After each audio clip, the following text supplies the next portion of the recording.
Construction has never stopped at Epic Universe, Orlando's newest theme park, as prep begins for its first major expansion, a new massive ride in the wizarding world of Harry Potter.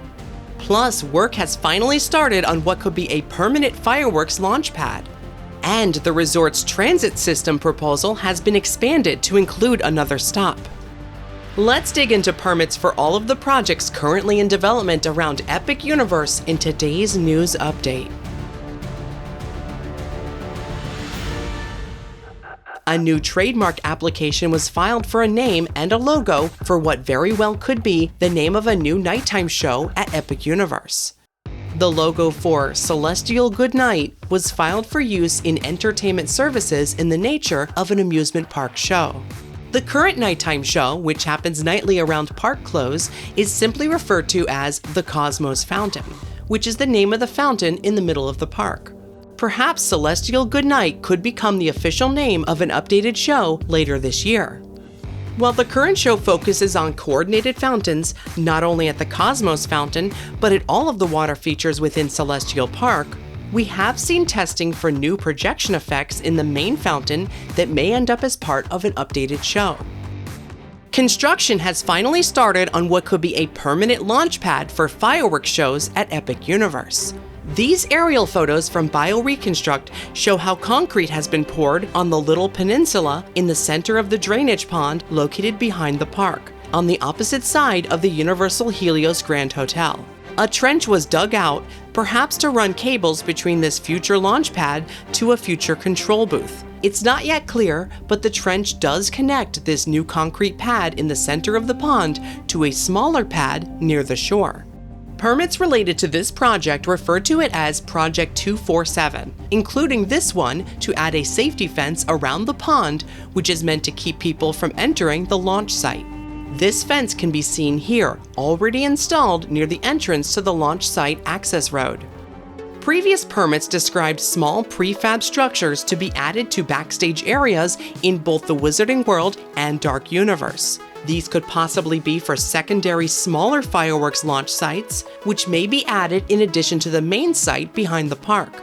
The few fireworks displays that we've seen at Epic Universe did include secondary pyro on the sides of the park in addition to the center. It's not clear whether the final fireworks launch pads that are being created now could mean that the new show will feature fireworks nightly, or if the launch pads are just being created for the few times a year we already see fireworks shows, like during special events and on holidays. Until we get a formal announcement, it's anyone's guess. The biggest project currently happening inside of Epic Universe is the expansion now confirmed to be located at the Wizarding World of Harry Potter. Positioned on the right side of the Wizarding Paris-themed land, a massive 150,000 square foot expansion is seeing prep work starting now. Survey markers on stakes and colored paint on the ground have appeared all throughout this large empty plot of land located directly behind the area. The survey markers on stakes are easily visible by riders on Stardust Racers, but also from that ride's exit platform and stairs. It is here in this field that we should someday soon see the foundation work begin for this mysterious project. The foundation permit for the Potter expansion was recently updated, offering us more insight into the project. Looking at recent notes for this permit, which were first discovered by Behind the Thrills, we now know that this project is referred to by Universal as Project 987. The building number for the 150,000 square foot structure will be Building 1660. Currently, the highest building number in the land is 1650. That is the number designated for the cluster of shops and dining on the front right of the land that makes up the side alley area. The new Building 1660 will be located on the back right of the land, directly behind the facade for the French Ministry of Magic, which can be found behind this photo op that appears as the magical entrance to the French Ministry in the second Fantastic Beasts film. It is not known if the French Ministry will act as the new attraction's entrance or setting, but allusions to the French Ministry, known as the Ministry of Magical Affairs of France, can be found all throughout the Parisian streets in Epic Universe. The foundation work permit lists Baker Barrios as the contractor, same as the project's main permit. They are a local architectural firm that have worked on large projects in Orlando like the Dr. Phillips Center for Performing Arts. With the project now being assigned a building number, it's looking more likely that this will be an indoor experience, but we still don't know that for sure. The foundation permit's footprint, matching the project's main permit's 150,000 square feet, is another good sign as well. A timetable for the new attraction is not yet known, but the foundation permit, which was only just filed in December 2025, has an expiration date of June 30th, 2026, so work on prepping for foundation should begin in the coming months. A notice of commencement related to the project has an expiration date of December 2028, although it is common for those documents to default to 3 years, so I wouldn't read into it. No one knows for sure what type of ride or attraction this project will end up being, but the most common theory is that it could be something based around flying on a broomstick. See our recent 5-year predictions video for ride system speculation on this upcoming project. Looking across the park to the front of Celestial Park, work has finally started on Project 915. This is expected to be a multi-purpose building located across from the Atlantic Seafood Restaurant. The land is being prepared now in the lot where this permitted 30,000 square foot structure will be built. On the park-facing side of the project, new tall work walls have been installed. These new work walls have been placed in front of the pre-existing fence that was already blocking this backstage area from view of guests. We've now gotten our first permit image showing the location of this project, which matches what we've seen in aerial photography from BioReconstruct. The permit image is related to hardscape demolition, which will remove sections of concrete in the red highlighted area on the top left of the plan. The permit describes installing sanitary sewer system and water lines leading to the future Project 915 structure. A new mechanical permit posted this month describes the installation of ductwork, not only for air cooling for the new building, but also for kitchen and grease exhaust.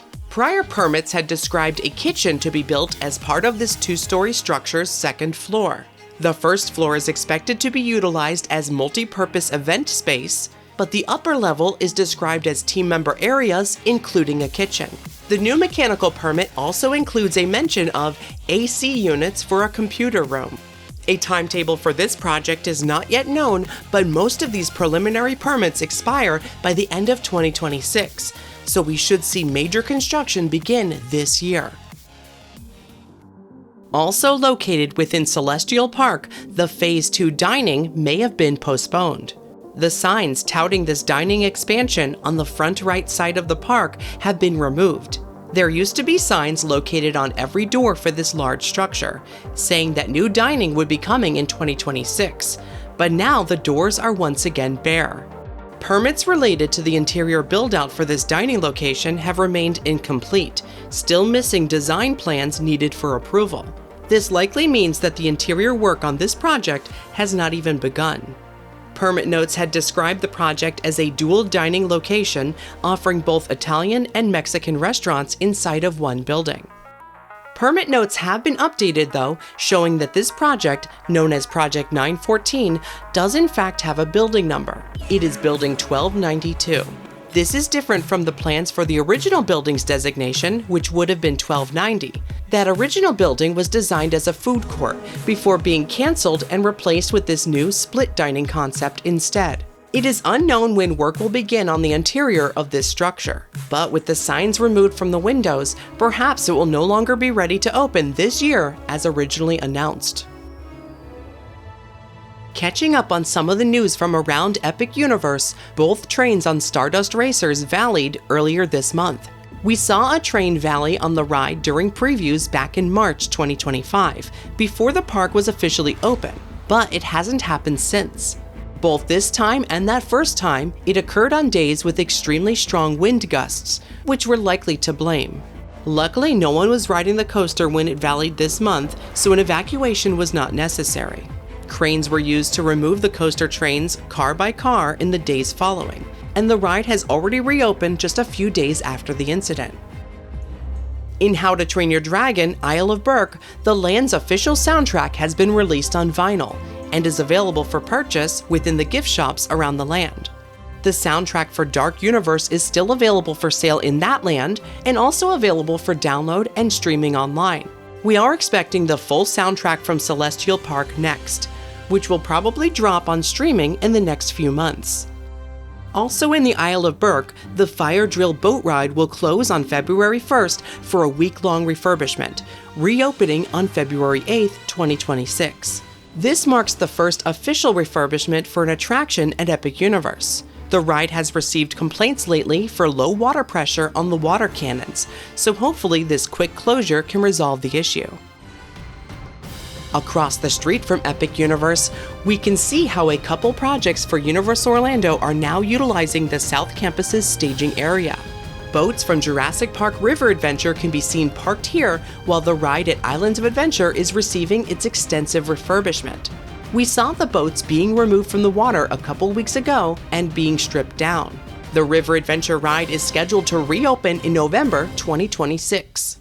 Also visible in the staging lot near Epic Universe, the first pieces of track have arrived for the now announced Fast and Furious Hollywood Drift roller coaster.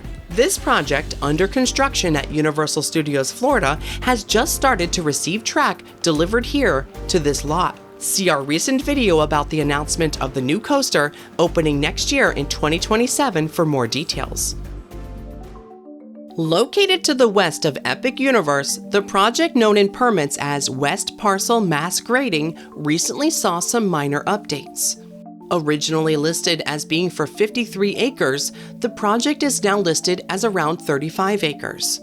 The permit has been approved and shows an expiration date of December 2030, but work has seemingly not yet begun on this grading project. Documents describe the project as intended to support the future development on an 87.2-acre parcel along Universal Boulevard. The complete parcel is visible in an updated project boundary graphic available from the South Florida Water Management District. Universal has not yet said what this large parcel will be used for, but they do say in their application that the future commercial project will be permitted separately. As part of this mass grading project, Universal has submitted plans to alter the retention ponds and drainage currently found here, including adding additional stormwater drainage measures.